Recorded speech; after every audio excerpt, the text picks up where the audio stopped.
રાધા અમદાવાદની એક સાંકડી ગલીમાં રહેતી હતી. તેના લગ્ન રાજેશ સાથે થયા હતા. રાજેશ એક સામાન્ય નોકરી કરતો યુવાન હતો અને બંને એકબીજાને ખૂબ પ્રેમ કરતા હતા. રાજેશ હંમેશા કહેતો કે રાધા રાધા તેની દુનિયા છે અને તેના વગર તે અધૂરો છે. રાધા ઘર સંભાળતી અને રાજેશ કમાવા જતો. ધીરે ધીરે તેમના ઘરમાં નાની નાની ખુશીઓ આવવા લાગી. રાધાને લાગતું કે હવે તેનું જીવન પૂર્ણ થઈ ગયું છે અને આગળ ફક્ત સુખ જ સુખ છે. તેઓ બાળકનું પ્લાનિંગ પણ કરવા લાગ્યા હતા. પણ એક દિવસ અચાનક બધું બદલાઈ ગયું. રાજેશને ઓફિસ જતા જતા એક્સિડન્ટ થયું. ટ્રકે તેની બાઇકને જોરદાર ટક્કર મારી અને રાજેશ ત્યાં જ ઢળી પડ્યો. લોકોએ તરત જ તેને હોસ્પિટલ લઈ ગયા, પણ ડૉક્ટરોએ કહ્યું કે માથાની ઈજા ખૂબ ગંભીર છે અને બચવાની કોઈ આશા નથી. રાધા હોસ્પિટલમાં પહોંચી ત્યારે રાજેશે છેલ્લી વાર તેનો હાથ પકડ્યો અને કંઈક કહેવા માંગતો હતો, પણ બોલી ન શક્યો. થોડી જ વારમાં તે ચાલ્યો ગયો. રાધાની દુનિયા એક જ પળમાં ઉજ્જડ થઈ ગઈ. તે રડતી રડતી ઘરે આવી અને ઘણા દિવસ સુધી કંઈ ખાધું કે પીધું નહીં. તે રાજેશના કપડાને વીંટાળીને રડતી રહેતી. સગા સંબંધીઓ આવ્યા, સાંત્વન આપવાના પ્રયત્ન કર્યો. તે કહેતા કે જીવન આગળ વધે છે, પણ રાધાને તેમની વાતો સાંભળવાની પણ તાકાત નહોતી. ધીરે ધીરે લોકો પાછા વળ્યા અને રાધા એકલી પડી ગઈ. સમાજની નજર બદલાઈ ગઈ. પાડોશીઓ કાનફૂસી કરવા લાગ્યા કે આ યુવાન વિધવા હવે શું કરશે. કોઈ કહેતું કે સાસરિયામાં રહેવું જોઈએ, તો કોઈ કહેતું કે મા બાપ પાસે જવું જોઈએ.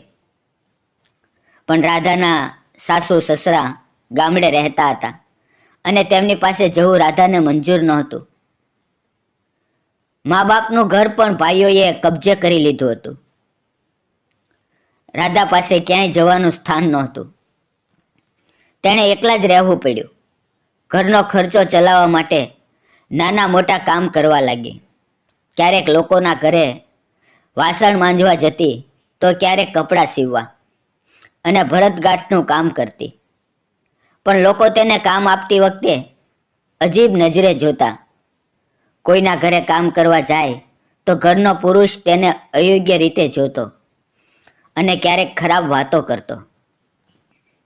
એક વખત તો એક માલિકે તેને સ્પષ્ટ પ્રસ્તાવ મૂક્યો અને કહ્યું કે તું એકલી છે તો આમાં શું ખોટું છે. રાધા ડરી ગઈ અને ત્યાંથી ભાગીને આવી.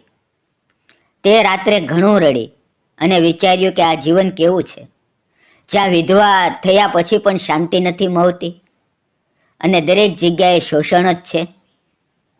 દિવસો વીતતા ગયા અને રાધા વધુ એકલી પડતી ગઈ. તેનો વિશ્વાસ લોકો પાસે પરથી ઉઠી ગયો. તે ઘરમાં જ બંધ રહેવા લાગી. બારીઓ પણ બંધ કરી દીધી અને બહાર નીકળવાનું બંધ કરી દીધું. તે ફક્ત જરૂરી સામાન લેવા જતી અને તરત પાછી આવતી.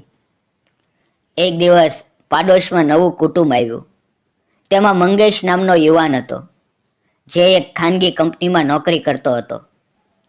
મંગેશ ખૂબ શાંત, સરળ અને મદદરૂપ સ્વભાવનો હતો. તે પોતાના માતા પિતા અને નાની બહેન સાથે રહેતો હતો. એક દિવસ જોરદાર વરસાદ પડ્યો અને રાધાના ઘરની જૂની છતમાંથી પાણી ટપકવા લાગ્યું. ઘરમાં બધે પાણી ભરાવા લાગ્યું અને રાધાને સમજાયું નહીં કે શું કરવું. તે એકલી ડોલ લઈને પાણી ખાલી કરવા લાગી. મંગેશે બારીમાંથી જોયું અને તરત જ છત્રી લઈને આવ્યો. તેણે કહ્યું કે ચિંતા ના કરો, હું મદદ કરું છું. તેણે પોતાના પિતા અને બહેનને પણ બોલાવ્યા અને સાથે મળીને છત પર ચડીને તાત્કાલિક સુધારો કરી દીધો. રાધાએ પહેલી વાર કોઈની મદદથી થોડી રાહત અનુભવી. તેણે આભાર માન્યો, પણ મંગેશે હસીને કહ્યું કે પાડોશીઓની મદદ તો આપણી ફરજ છે, આમાં આભારની શું જરૂર છે. ત્યાર પછી મંગેશ ધીરે ધીરે રાધાની મદદ કરવા લાગ્યો. ક્યારેક બજારમાંથી શાકભાજી કે સામાન લાવી આપે, તો ક્યારેક ઘરનું કોઈ નાનું કામ જેમ કે બલ્બ બદલવો કે પાણીની ટાંકી સાફ કરવી તે કરી આપે. તે ક્યારેક અજીબ નજરે જોતો નહીં કે કંઈ ખોટી વાતો કરતો નહીં. તે હંમેશા આદરથી વાત કરતો. રાધાને પહેલી વાર લાગ્યું કે દુનિયામાં હજુ સારા અને સાચા લોકો પણ છે.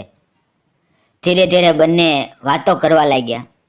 શરૂઆતમાં ફક્ત હવામાન કે પાડોશીની વાતો, પણ પછી રાધાએ પોતાની વાત કરી. મંગેશે રાધાની પૂરી વાત શાંતિથી સાંભળી અને કહ્યું કે તમે ખૂબ હિંમતવાળા છો, જેણે આટલું બધું સહન કર્યું છે અને હજુ પણ જીવન સામે લડી રહ્યા છો. રાધાને તેની વાતોથી થોડી તાકાત મળી. મંગેશ પોતે પણ પોતાના જીવનની વાતો કરતો. તે કહેતો કે મારા પિતાજી પણ નાનપણમાં બીમાર રહેતા હતા, તેથી મારે જલ્દી જવાબદારી લેવી પડી. પણ જીવનમાં દુઃખ તો આવે જ છે, પણ તેણે પાર કરીને આગળ વધવું જોઈએ. એક દિવસ મંગેશે રાધાને કહ્યું કે તમે કંઈક પોતાનું કામ શરૂ કરો, જેથી તમને આત્મવિશ્વાસ આવે અને આવક પણ સ્થિર થાય. તેણે તેને નાનું ટ્યુશન શરૂ કરવાની સલાહ આપી, કારણ કે રાધા અભ્યાસમાં સારી હતી. રાધા ડરી ગઈ કે લોકો શું કહેશે. વિધવાના ઘરે બાળકોને ભણાવે તો વાતો થશે. પણ મંગેશે કહ્યું કે જેમને જરૂર છે તેમને તમારી મદદ મળશે અને તમને પણ સારું લાગશે. ધીરે ધીરે રાધાએ પાડોશીના 2-3 બાળકોને ઘરે બોલાવીને ભણાવવા માંડ્યા. તેને થોડી આવક થવા લાગી અને મનમાં થોડી ખુશી આવી. મંગેશ હંમેશા તેને પ્રોત્સાહન આપતો રહ્યો. તે કહેતો કે તમે ખૂબ સારું ભણાવો છો, વધુ બાળકો આવશે અને તમારું નામ થશે. ધીરે ધીરે રાધાના ટ્યુશનમાં બાળકોની સંખ્યા વધવા લાગી અને 10થી વધુ બાળકો આવવા લાગ્યા. તેને પોતાના પગ પર ઊભા રહેવાની તાકાત મળી અને તે પહેલાં કરતાં હવે વધુ હસવા લાગી. પણ પાડોશીઓએ કાનફૂસી શરૂ કરી કે મંગેશ વારંવાર રાધાના ઘરે કેમ જાય છે. બાળકોને ભણાવવાના બહાને કંઈક તો ચાલે છે. કોઈએ મંગેશના માતા પિતાને પણ કહ્યું કે તમારા દીકરાને સમજાવો, વિધવા સાથે આટલી નજીક ના જવું આવવું જોઈએ. સમાજ શું કહેશે? મંગેશના ઘરમાં પણ વાત થઈ અને તેની માતાએ પૂછ્યું કે શું ચાલે છે. પણ મંગેશે સ્પષ્ટ કહ્યું કે હું ફક્ત મદદ કરું છું અને રાધા ખૂબ સારી અને હિંમતવાળી વ્યક્તિ છે. તેમની સાથે કોઈ ખરાબ વાત નથી. તેમણે કહ્યું કે જો આપણે વિધવાઓને આમ જ અવગણીએ તો તેઓ ક્યાં જશે. પણ સમાજની વાતો વધી ગઈ અને કેટલાકે રાધાને પણ તિરસ્કારભરી નજરે જોવા માંડ્યું. રાધાને આ વાતનું ખૂબ દુઃખ થયું અને તેણે મંગેશને કહ્યું કે હવે તમે અહીં ના આવો. લોકો ખરાબ વાતો કરે છે અને મને પણ શરમ લાગે છે. હું ફરી એકલી રહી લઈશ. મંગેશે કહ્યું કે મને લોકોની વાતની પરવા નથી. હું તમારી મદદ કરતો રહીશ, કારણ કે તમે મારા માટે ખાસ છો. પણ રાધા ડરી ગઈ અને થોડા દિવસ મંગેશ સાથે વાત કરવાનું બંધ કરી દીધું. મંગેશને પણ દુઃખ થયું, પણ તે ચૂપચાપ તેની મદદ કરતો રહ્યો. ક્યારેક ઘર આગળ સામાન મૂકીને જતો કે બાળકો માટે પુસ્તકો કે પેન્સિલ લાવી આપતો. એક દિવસ રાધાને અચાનક ખૂબ તાવ આવ્યો અને તે બીમાર પડી ગઈ. તેને ઊભા થવાની પણ તાકાત નહોતી અને કોઈ મદદ કરનાર નહોતું. મંગેશને બાળકો પાસેથી ખબર પડી અને તેણે તરત જ ગાડી ગોઠવીને તેને હોસ્પિટલ લઈ ગયો. તેણે રાધાની સેવા કરી, દવા લાવી આપી, ખાવાનું લાવી આપ્યું અને રાતભર તેની પાસે બેઠો રહ્યો. રાધાને રડવું આવી ગયું કે રાજેશ પછી આટલા વર્ષોમાં પહેલી વાર કોઈએ તેની આટલી કાળજી લીધી છે. ત્યાર પછી રાધાનું મન બદલાયું અને તેણે મંગેશને કહ્યું કે તમે ખરેખર સારા અને નેક માણસ છો. તમારા જેવો માણસ મને ક્યાંય નહીં મળે. ધીરે ધીરે બંનેની વાતો ફરી શરૂ થઈ અને વધુ ગાઢ થતી ગઈ.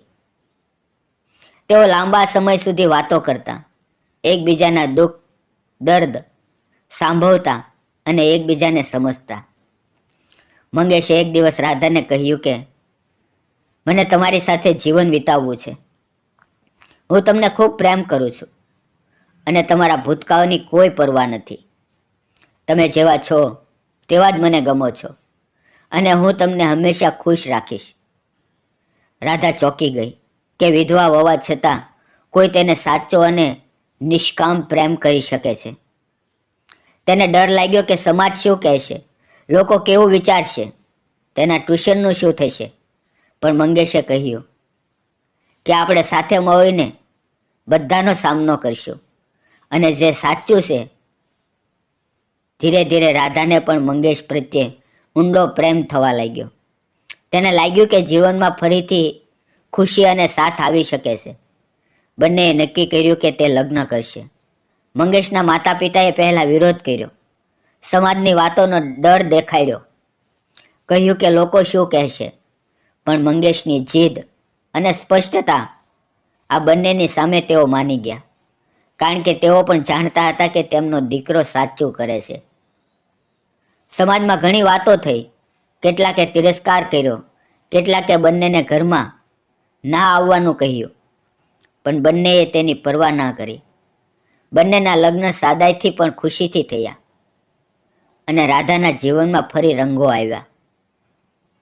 મંગેશના પ્રેમ અને સાથથી રાધાને નવું જીવન મળ્યું. તેણે પોતાનું ટ્યુશન વધુ મોટું કર્યું અને ઘણા બાળકોને ભણાવવા લાગી. ધીરે ધીરે લોકો આ બધું જોઈને તેની પ્રશંસા કરવા લાગ્યા અને સમાજની વાતો પણ ઓછી થઈ ગઈ. આજે રાધા ખુશ છે કે તેને સાચો સાથી મળ્યો, જેણે તેને ભૂતકાળને ક્યારેય અડ્યો નહીં અને તેને આદર અને પ્રેમથી નવું જીવન આપ્યું. મિત્રો, આ વાર્તા એ બતાવે છે કે સાચો પ્રેમ અને વિશ્વાસથી કોઈ પણ અંધકારમાંથી પ્રકાશ તરફ આવી શકે છે અને દરેક વ્યક્તિને પોતાનું જીવન ફરીથી બાંધવાનો અને ખુશ રહેવાનો પૂરો અધિકાર છે. પછી ભૂતકાળ ગમે તેવો હોય અને સમાજ ગમે તે કહે. મિત્રો, પ્લીઝ વાર્તા ગમી હોય તો ચેનલને લાઈક, સબસ્ક્રાઈબ અને કોમેન્ટ જરૂર કરજો. ધન્યવાદ મિત્રો.